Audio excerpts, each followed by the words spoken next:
Well, what is the secret to staying connected? Your personal and professional networks, essentially, they are built on staying connected. That's what's going to help you solve your personal, economic, and many other problems when you stay connected. So in this episode of the Military Wire, we are going to unpack the importance and power of staying connected and why networking is so important to the key to your success, not only just personally, but certainly professionally. And we're going to do that with our guests, Vetnet lead executive sponsor Rob Brenner and Director of Government and External Affairs Carla Carell of Comcast. So we are also going to reveal how veterans can pursue free trainings, laptops, and low-cost internet, because I think that's important in this day and age, and that's what's going to help you stay connected and grow your network. So welcome to this edition of the Military Wire with Mike Schindler. I am, in fact, Mike Schindler, and this is a network where we interview some of the nation's most elite men and women who have served this country in uniform, and we share their stories in hopes that you, the viewer, gets an aha moment for your life. So with that, today's episode, I got to put a shout out to today's episode, Bone Frog Cellars and Bone Frog Wine, coffee, founded by my friend, Lieutenant Commander Tim Cruikshank, Navy SEAL for 25 years. Portion of those proceeds go back to the Navy SEAL Foundation to help the families of fallen SEALs. So thank you to Tim and his team. So Carla and Rob, welcome to the Military Wire. Thanks for having us. Yeah, thanks, Mike. Great to be here. Yeah, excited to have you both. So before we dive into the importance of networking, because I think that is of top of mind for many people, and where veterans can kind of pursue free training, I want to get to that as well. I want to set the stage for our viewers to find out a little bit about you guys, because I think they always want to know, who are these people who are sharing this information? So Carla, let's start with you. Tell us a little bit about you and why this move to help veterans is so important to you. Sure. And again, thanks for having us, Mike. So I'm going to start a little bit talking about who I am personally. This is something I've worked on over the past year, where I used to start with my job, but important to me is who I am. And really I'm a wife and a mother of 2 children. And so we live here in the Pacific Northwest. We spend most of our time outdoors, even in the rain.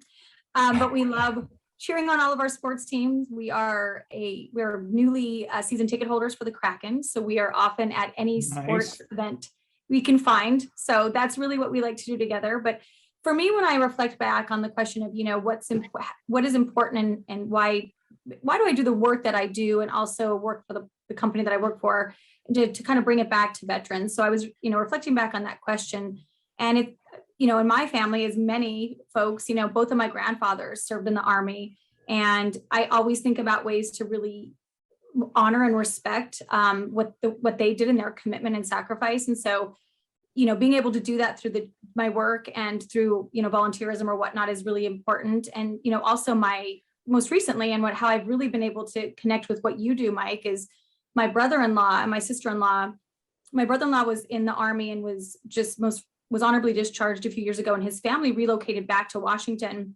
And so I've seen firsthand the complexities that they've experienced transitioning kind of out of that community and that family they had to being civilians. And so just really understanding how important that was to them, and understanding that is such a critical, they need support, and the work you all do is so important for that. And so when I take all that back and I think about the work that Comcast does, it's super important. And the reason I choose to work here is because the company kind of an organization really overlaps with my core values, my personal core values. So we have shared values. And so for Comcast, something that, I didn't know until I worked here, but the company has a longstanding commitment to the military community. And a lot of people also don't know this, but the company is a family-owned company.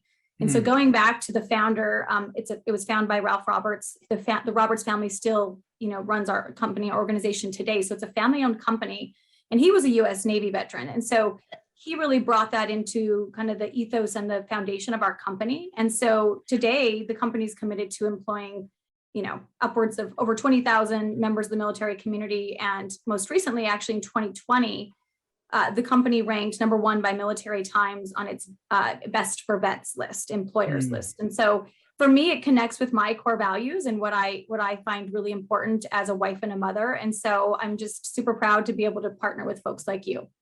Oh, well, thank you for that. And thank you for what you all do. I mean, it's so important what, and the conversation that we're talking about is so important too, especially now in these crazy times. Rob, I want to move over to you. Um, it's a bit more obvious to me why you're devoted to those who serve. I mean, you've got a background, you're a West Point graduate, so tell us, number one, why you served, why you chose the Army over the Navy, because I'm not sure that we can be friends now, but no, in all Good seriousness, point. yeah, I know, right? You guys keep kicking our tail at football, but yeah, tell us a little bit about you, please. Well, hopefully we'll win the Commander-in-Chief trophy at the Army Navy game because we just beat Air Force on Saturday, and Which is incredible. yeah, Yeah. which was a great game. So, but yeah, I mean, I graduated in '87. Served for about 6 years in the Army. I was field artillery, which was a lot of fun. I remember it was 1991, and we were watching Operation Desert Storm on TV. I was at Fort Sill, Oklahoma at the time at the advanced course. And, it becomes really, becomes very real when you see that happen. And then Yeah. friends that were, in the individual ready reserve who, out of uniform completely get called up out of nowhere, and go over to Iraq. And so a lot of, it becomes amazingly real. And I remember, getting those notices after graduating, after serving in the Army. You get those packets in the mail. Hey, would you like to stay in? And you're really tempted to, do the National Guard. And I've got friends that, hey, I've got a really good friend, Chris Petty, who became a general who I worked with, who was in the National Guard. And you forget how the National Guard, they'd go to war as much or even more, with their units than, Yeah. and, all of that it's pretty remarkable. And so, it's always stayed really close to me in terms of, how can we help? How can we stay connected? All the great troops that are in the National Guard that work for Comcast. And we've got, I've got to say, just overall, the veteran community at Comcast truly is remarkable. So many, never felt more at home I think I have now, at Comcast, just because of the number of veterans. So it's all very real, very close, and whatever we can do to help stay connected amongst the team is really important to all of us. Yeah, well, thank you for sharing that, Rob and Carla. I think the beauty sometimes when we look at major corporations, we think that they have no heart, and we forget that people actually work inside these major corporations. And Comcast has such a great footprint throughout the Pacific Northwest and throughout the nation. But to really understand the heartbeat, that's why I wanted to have you guys on here, because I think what we're seeing now, we live in these pretty uncertain times, right? I think we can all agree that the past 2 years has been, Rob, you might be familiar with this term, Carla, you too, a VUCA environment. Came out of the Army War College, right? It's volatile, it's uncertain, it's complex, it's ambiguous. We don't know, are we going to work? Are we not going to work? We used to do in-person meetings. Now we're doing virtual meetings. The whole world just kind of got thrown upside down. And I think what we forget sometimes is, there are people behind these other corporations that are here to help other people stay connected. And we move to this digital area. But I think there's also, as the studies are showing, there's people that are pulling back too, that they want to stay alone, right? So there's risk in that too, isolation. So I want to get to this and get from both of you, share with us why you believe it is so important to stay connected, and how do we best do that? Carla, I'll start with you with that one. Yeah, I mean, I think everything you just touched on, and Mike, I know that you've shared with me VUCA, which you're absolutely correct. It is where we are and where we, I think, have been, gosh, we'll call it 19, 20 months now. It's been an interesting journey. If I use the word interesting because I don't know how else to describe the past, almost 2 years. But I think the word connection, I think about connection, and it's that term and that phrase has changed quite a bit. I think, or people look at that word differently than maybe they did, as mentioned, prior to the pandemic. And so, thinking about it, obviously from a company perspective, we obviously believe deeply in the power of connection, because we look at it obviously for the connection to the power of the internet and just all the things that come along with that, but also connection with your fellow employees or your fellow, folks within our industry. Just, it's such an important to be connected, right? So as I've talked about the pandemic, it sort of took the word and even just overall connectivity, really to being a lifeline and essential. And again, that was whether it be a physical connection or whether it be that connectivity with other people. And maybe that you are using that internet as your kind of way to getting to a, not for virtual in place of a physical connection, right? So we've really just seen over the past 18 months, the evolution or the change in the definition of connection, right? And I was reflecting back on just thinking about an area where this could be shown as an example. And what came to mind for me was telehealth, right? So I was thinking before the pandemic, before COVID, telehealth was really looked at as an option, right? Meaning if you couldn't get to a doctor, or it was an easier, less burdensome way to connect to a doctor or go to a doctor visit, it was available. But to be quite honest, very few people took advantage of that. Me being one of them, I kind of was like, I'll always go to my appointment. I'd rather be in person, right? So what happened is the pandemic, it really led this massive shift in the healthcare, in the delivery of healthcare, with physicians and the systems, and basically accelerating that need for that digital health solution, because it became like this option, and that not that many people kind of took to making it a critical component of getting connected, right? And as part of the pandemic, it was a big part of, flattening the curve, if you will. So I thought that I was reflecting back on that as an example of the evolution of connectivity and the importance of what that looks like. And while it may look a little bit differently, but for us, we were reflecting through different industries. And on that one, looking back, the American Journal of Managed Care was kind of talking through what that experience was and the difficulty of getting medical treatment. And basically that 90% of folks studied as part of that American Journal of Managed Care were saying that having internet service at home helped them to have access to healthcare services that became critical, became a lifeline, as mentioned, with that evolution of what connectivity means. And so for me, that's like what I look at over the past 19 months and how much connectivity is important, whether it be physical or virtual, and for basically lifeline. Yeah, you're so right. There's so much that I could unpack on that one, but Rob, I want to get over to you on this. Because you and I can speak from a military standpoint. I remember transitioning out and suddenly feeling like, the crew that I had around me, suddenly that's gone. And now I'm thrust into this new environment. And that used to be, I'm not going to say it just solely for veterans who were transitioning, but primarily, many veterans who transitioned felt that way. And suddenly the whole world's thrust into it. Right? Suddenly now the whole world is like, holy smokes, what the heck just happened? I don't feel like all the things that were normal for me are no longer normal. And how do I stay connected? And can I really build relationship through the internet? Rob, why would you tell people you need to stay connected? Yeah, it's a great question, Mike. And you touched on something briefly right there. Like when you left the military, and that feeling, a little bit of, the camaraderie's gone, and you go to a company, and I'll never forget that feeling of like, it felt to me like there weren't a lot of veterans at companies I was going to. And what's great about, I think, some of the things that we've done here at Comcast is we have employee resource groups.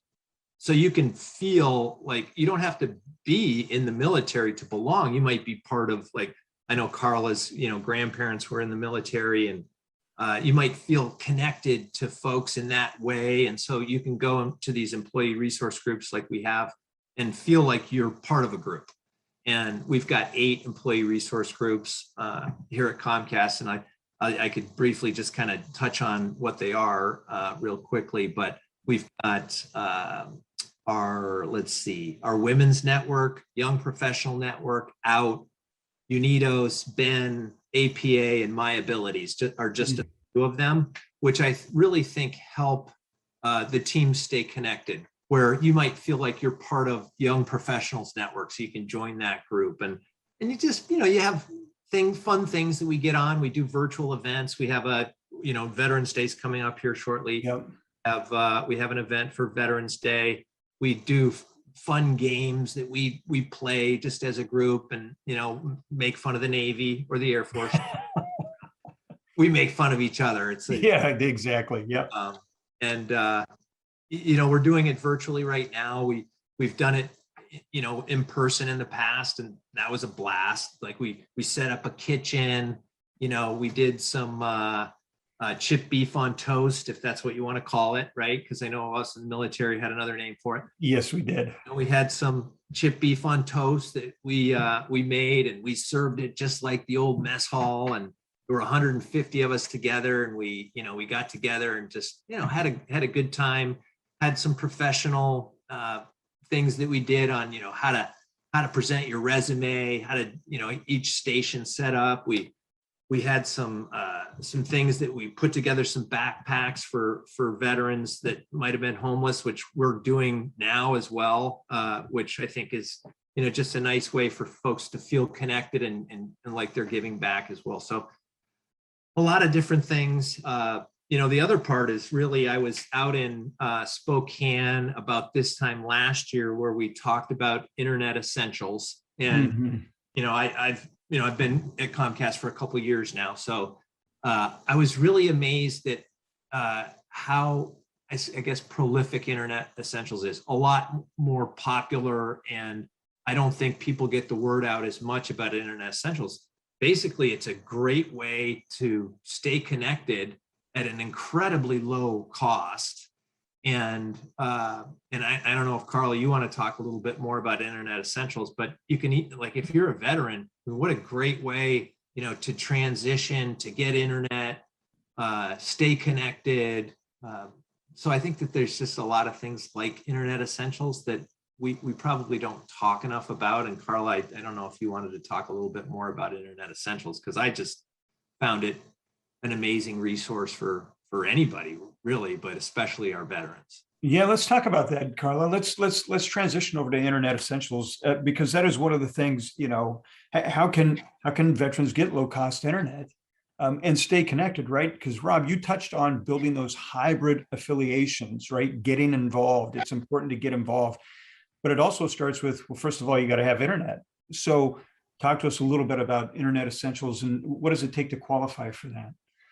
Yeah, sure. And yeah, Rob, I love Rob's enthusiasm because I felt the same way when I began to work at Comcast and heard about this great program. And I think Rob touched on it, but I think one of the biggest challenges challenges or opportunities, however you want to position it, that we run into is just awareness around the program. So we do our best to get the word out, but it's just such a great way to get connected. So let me share a little bit about it. So 10 years ago, so we're celebrating our 10-year anniversary. Internet Essentials is turning 10. It turned 10 in 2021, the program. So 10 years ago, the company really recognized early on that there was an opportunity and really an obligation and a responsibility, if you will, right, to focus and address on the digital divide. So Internet Essentials became our signature digital equity initiative, high level. And essentially the program, again, 10 years ago looks very different than the program you look at today, because there's been so much opportunity to learn, to get feedback, and then to take that feedback and continue to evolve the program.